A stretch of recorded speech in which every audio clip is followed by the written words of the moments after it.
What is up, world? I am here with myself, Mr. Magic, and my thoughts on today that I want to provide for you guys is something that I learned from the Game Changer workshop with Noel Walren, and really opened up my eyes. Is that what is your perceived value?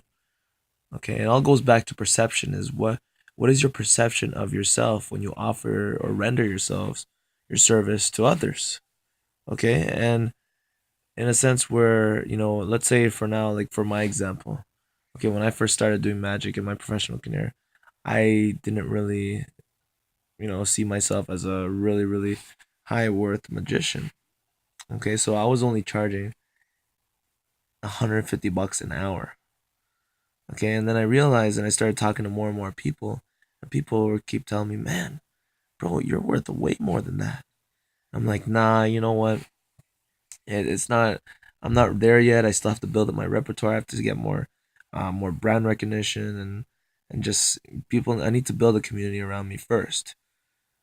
And what I realized that I kept thinking that way. Yes, there are stepping stones that you need to create, but I needed to switch the mindset to, okay, my time is way more valuable than what it is that I'm putting it out right now. To the point where way more valuable than what it is that I'm putting out right now. To the point where I have to charge more. Okay, so just recently today, actually, a guy was asking me how much do you charge per hour. Okay, and I said at least $200 an hour. If it's a wedding, it'll be $500. Okay, so before me saying that, didn't feel comfortable because why? Because I didn't value myself higher. Okay, so when I want to pose a question to you guys is, what is it that how much do you value yourself and your time?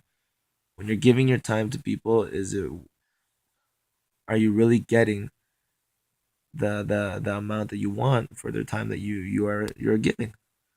Okay, how valuable is that time? Because you're never gonna get that back. Okay, so that's just a thought for today. And that's the magical thing about life is that you create your own reality. You create the perception that you want people to have towards you. Okay, because perception is reality, guys. Your perceived value is huge. Okay, it's just like when you see a Mercedes and a Honda Civic. What is your perceived value on each of them? Well, the Mercedes is way more higher. Why? It's because of marketing and their branding and all that stuff. Doesn't necessarily mean it's a better car, okay? But it's just the marketing, the branding, and what they put into it, and therefore it results as charging you more and more things for more and more money for that certain car. Okay, so guys, define who you are and who you want to be, and that is definitely going to help you raise your self-worth, raise your self-value, put your time and effort into things that are actually going to be worth your time versus wasting times with things that are not. Major in the majors, not in the minors, guys. And once again, I thank you guys. I love you. Thank you for listening. Okay, do what you love and the necessary resources will follow you, because limits like fear are often just an illusion. Good night.